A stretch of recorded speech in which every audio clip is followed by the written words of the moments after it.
you having kids? When are you having kids?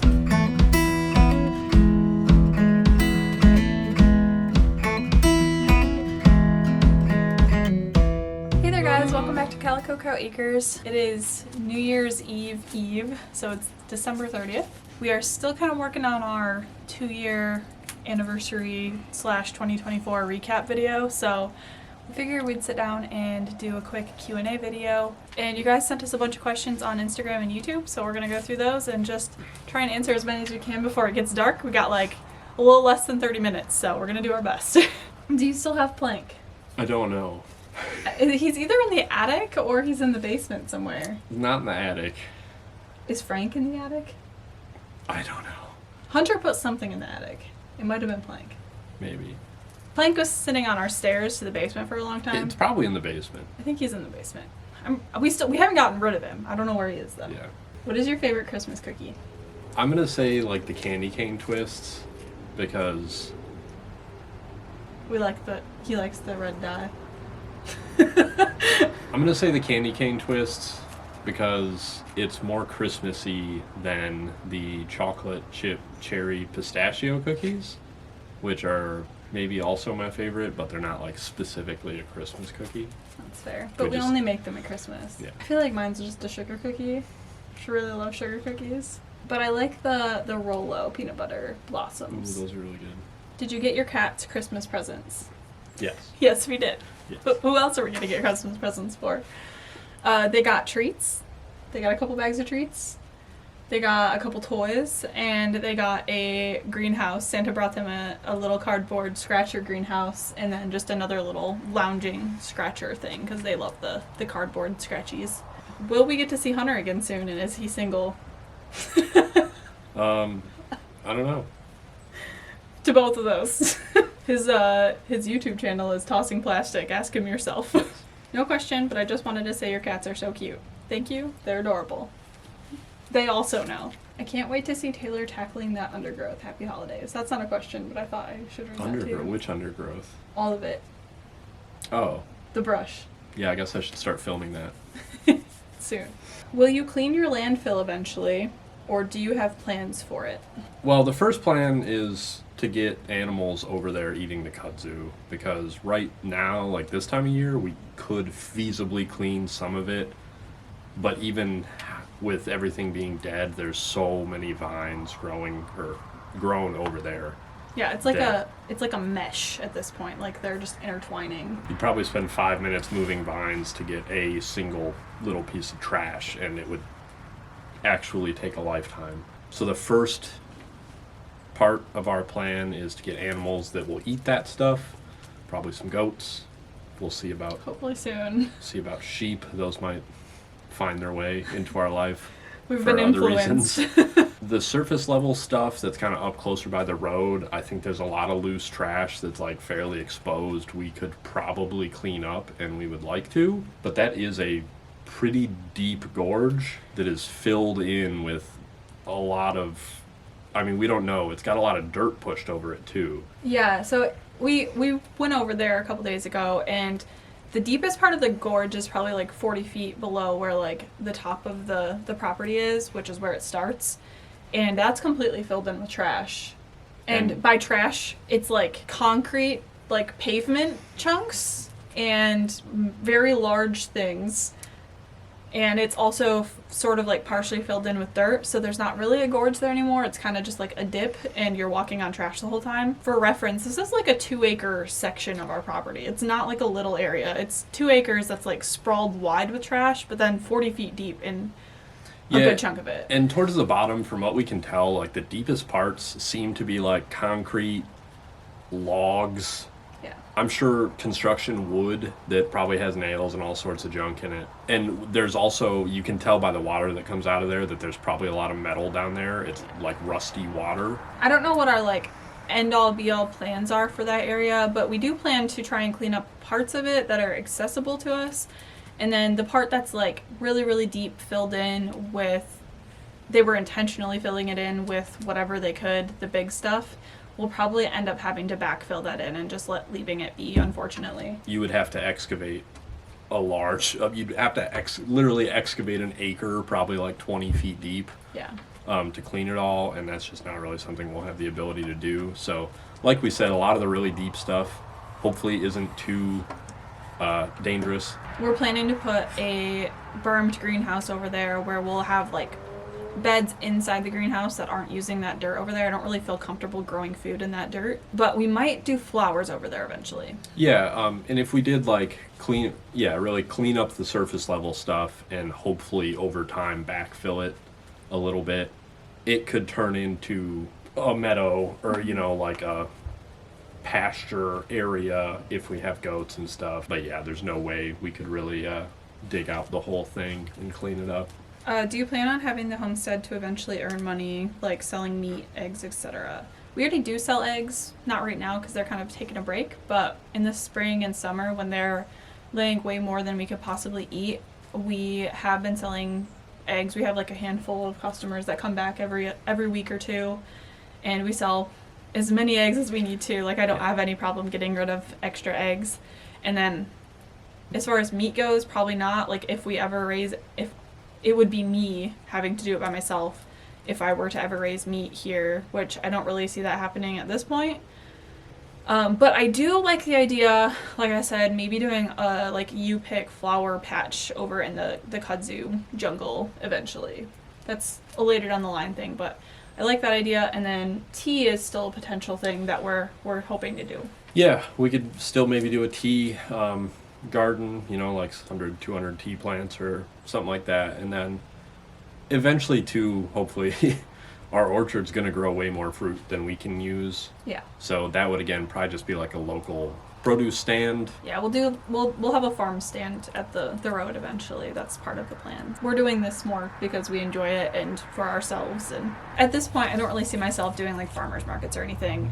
Mostly because I can't picture taking on I know how much work that is, and I can't see myself taking that much extra stuff on with full-time job, YouTube, all the other things. Yeah, it's a ton of extra work, and realistically it's not something that would replace our current incomes. No. So are there any negatives about North Carolina besides being away from family? No. There's not Menards here. That's my answer. Yeah. The only negative thing is there's not Menards here. I wish there was Menards. Yeah. The closest one's in Kentucky. West Virginia and Kentucky. So that would be my only downside. And honestly, it's not even family, because even when we lived in Michigan, we lived pretty far away from family, at least my family. Yeah, I mean, we definitely see family less. But yeah, we still live 2.5, 3 hours away from family in Michigan. Yeah. So it's more being away from friends, honestly, because we lived within 30 minutes of all of our friends in Michigan. So yeah. So that kind of ties to this one. Why North Carolina out of all states? What drew you there? We've answered this in a previous Q&A, but so if you want a more in-depth answer, you can go watch that. But yeah, I mean, I think the thing that really solidified it is we took a trip to the mountains before we moved here and loved it. We both kind of had the idea that we would like it here prior to that. We were here a few times in the mountains to visit family members and see what is it called? The eclipse in 2017. Yeah. We were here for the eclipse, and we both just kind of fell in love with the area. Literally being here just felt right. And I can't explain it other than that. It just feels right to be here. Whenever we're here, we're happy, and my body feels at peace. And whenever we leave, I'm sad to not be here. So it feels like home. Yeah, it's always felt like home, even the first time we came here. How did you end up with Ricky Cat? Well, I wasn't here. It happened during the day while I was at work. So I was walking outside to go get the mail or something. I don't remember, but I opened the door. And we have our compost pile over by the garden on the other side of the driveway. And I just opened the door and I saw this little kitten sitting on top of our compost pile, and he just screamed at me, really loud cry. And he ran over and he started rubbing on me, and I was like, well, his name's Ricky and we're keeping him. Yeah, I think he hung out around the house all day, and then when I got home, it was we knew it was going to be cold at night, so it was February. We set him up in our laundry room, which isn't heated, but it's not outside, so we set him up with some blankets in there, and he had a heated blanket in there. But yeah, And we gave him some flea medicine and stuff and kept him separated from our cats for a little while, and then we eventually kind of transitioned him into the house, and now he's outside most of the day, usually hanging out, taking naps on the property, and then he comes in at night for dinner time. He's behind us waiting for dinner right now, and he sleeps with us inside. Oh, yeah. He snuggles with me every night. He's been a great addition to our little farm family. Why don't you have a real Christmas tree? Because that one was free and my dad gave it to us. Now that like the house is more finished, It's at a good spot to... Yeah, I think we'll have a little more energy next year to probably get our first real tree here. Yeah, I've never had a real tree that I can remember anyways. I might have when I was like a baby, but I personally never grew up with a real tree. And also we don't have any pine trees on our property. Yeah, there's nothing we could cut down on our property. We probably would have done that if we could. We have cedars, but no pines. But yeah, luckily they grow a lot of Christmas trees pretty close to us, so we'll do that. I like the idea of starting our own little Christmas tree patch too, like on our property. I'm a bit curious about the polytunnel greenhouse you have been talking about with Sage. Are you going to go for an affordable one for now and build a perfect one later? Yes, that is exactly the plan. I don't know how long we'll have this one, but we did buy a greenhouse. It was on sale for Black Friday, and I was like, I am sick of starting seeds in the basement, and it's taking over our basement. We have other things we need to use the basement for, and we're having other issues down there with like the cats peeing in the soil bags and stuff, so I need to get it out of the basement.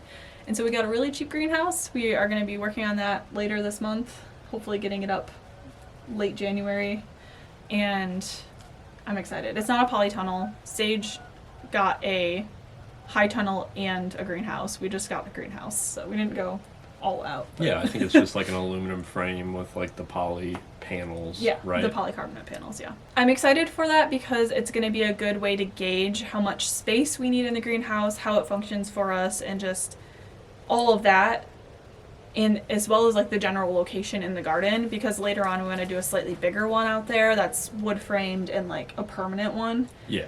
But this one should give us a good idea and work out any kinks for that future one. But that's down the line. Yeah, we're going to put it where we think a permanent one will go. Yeah. And yeah, like you said, we'll see how the size and location work out, and we'll know what we need to change in the future. Yeah, it'll be a good test run, and it should be really functional.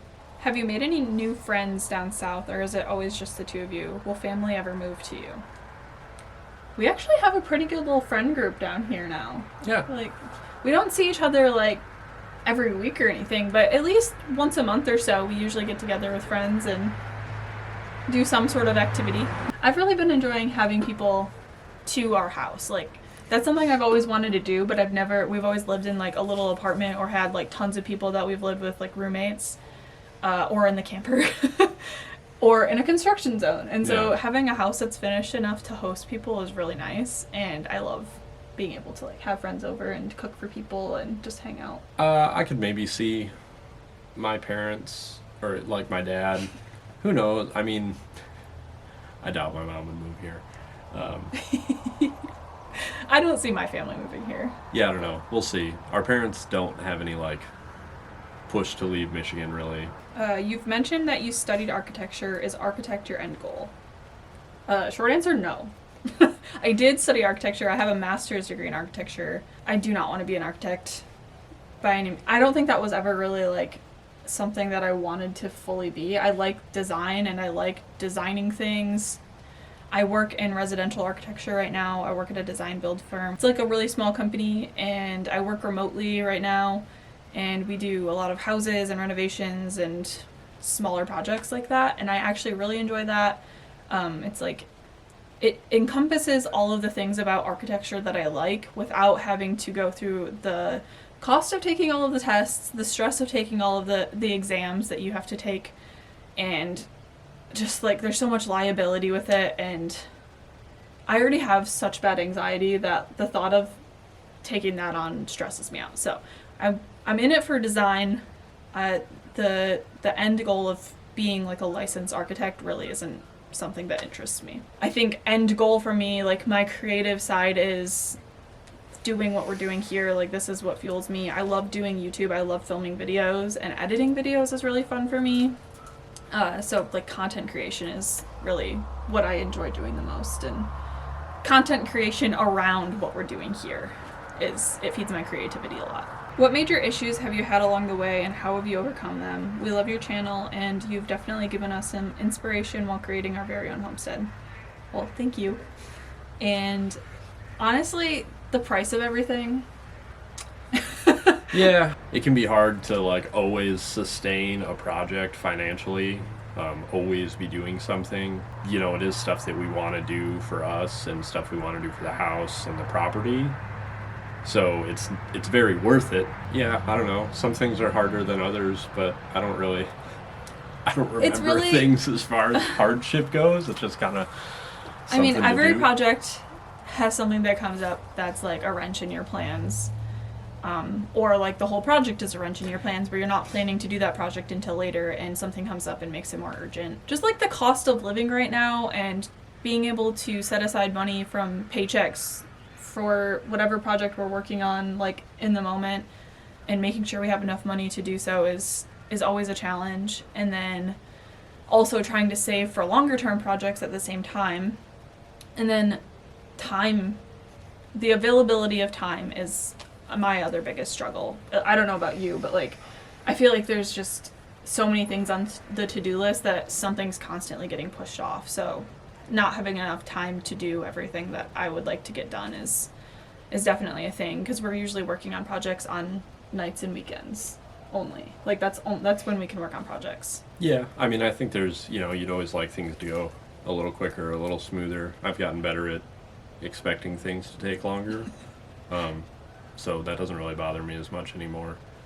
But yeah, it's just like one long running to-do list, and you check off what you can and push everything else to the next day. What is your greatest struggle? What accomplishment are you most proud of? Oh, we can answer those two first. Time. yeah, probably. What accomplishment are you most proud of? I would say like in terms of the homestead. Yeah.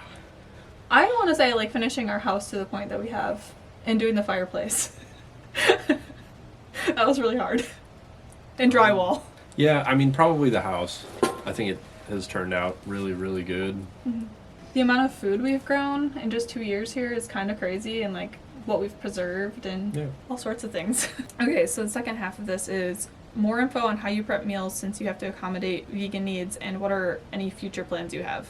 We're not going to get into the future plans because there are so many. So Taylor's vegetarian, he's not vegan. So a lot of the times we'll either make dinners that are just like vegetarian dinners, or I make two versions of every dinner we have, and just like a portion of it is his vegetarian, and then I make the meat part of it separately. And then I usually, if I'm like craving something that I don't really feel like making a vegetarian version of, or it's not really easy to do so, I'll just have that for my lunch for the week. So we each just pick something for the week and we have that for lunch all week long. Yep. Like separately, and then we'll have dinners together pretty much. Yes. What we do. Yep. Will you do a collaboration video with any other homesteaders this year? Hollers, Sage, or So? I'm assuming that's So the Land. We don't have any plans to. Everybody's kind of just doing their own thing. But I don't know. Maybe. I feel like we get this question every time we do a Q&A. But everyone's busy with their own projects. Honestly, other homesteaders are like the people we see the least because everybody's working on their own projects. I'm thankful that your house and property fared so well during the horrific storm. I love being part of your building, renovating, gardening vlogs. How did you and Taylor learn so many handy skills like building and refinishing? He just knows how to do everything. I took a lot of wood shop in high school. YouTube? Yeah, just kind of like being able to research stuff. I have worked in like a couple different construction jobs in the past. Having exposure to that kind of stuff, you just kind of have to do it then, and you know, learn as you go. Yeah. Everything I build's not perfect by any means, but get better along the way. So. Yeah, and I mean, I like obviously work in the construction industry on a daily basis. I'm not as skilled as Taylor as far as like doing the actual projects with my hands and using the tools, but I'm pretty darn good at like working my way through problems with things. Like seeing what we need to do, designing the layout of the house or like figuring out. I'm really good at problem solving when it comes to potential things that could come up, or like when you say, you know, our projects aren't always perfect. It's like, okay, well, if we plan it, we're really good at planning things ahead of time and working out any kinks before we make the mistakes that would cause those. Yeah, pre-planning our projects is a huge part of it.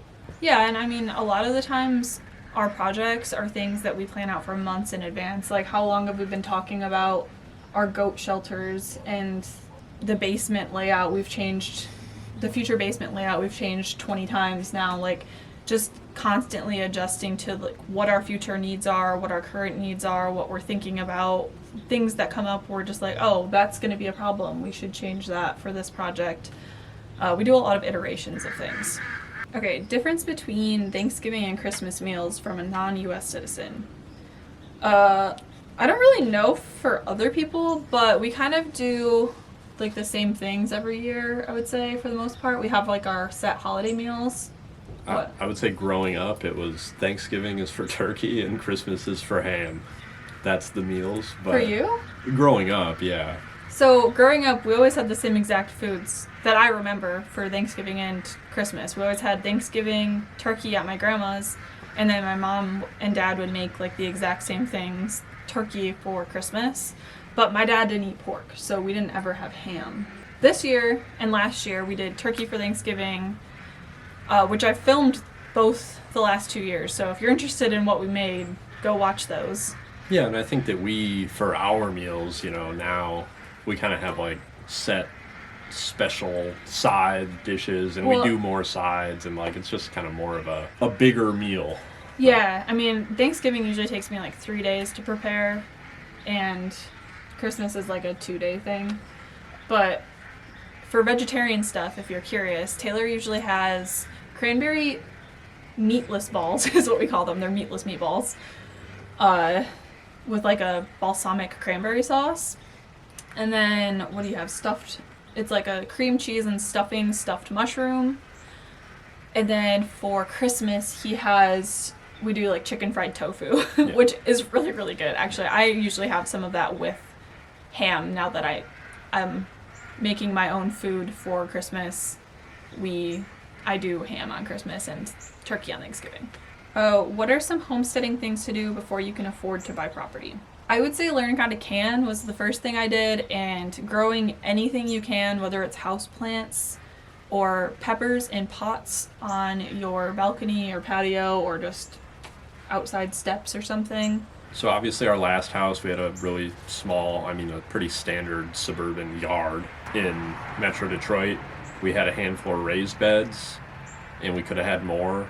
That's a great little garden thing. But then even when we lived in apartments, we had a second story deck, and we had some raised beds up there too. So you really can grow food pretty much anywhere. Find a farm store. We preserved a lot of the tomatoes we preserved this year were from the farm store because our tomatoes did horribly. Yeah, I would say getting your canning, learning how to do canning and vacuum sealing or whatever you can do, getting the supplies to do that ahead of time and having them ready for when you can buy property, and just doing it with whatever you can get your hands on in the meantime, even if it's just from the grocery store when they're on sale in the summer.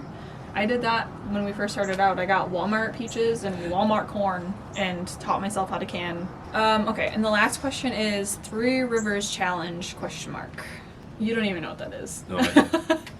I am not doing that. Simply because I preserve enough food with the intent to eat it throughout the year. I don't do so much that I feel like I need to hurry and use it all before growing season in order to have enough empty jars to preserve next year's stuff. So I don't really have time to overdo the canning in the summer. So I preserve what I can, and in case you don't know what it is, Taylor doesn't know what it is. It's this one social media account. They try and use up a whole bunch of jars and not go to the grocery store in January and February to use up a bunch of the stuff they preserved to cycle through their pantry for the next year and free up jars and free up space. But I just don't.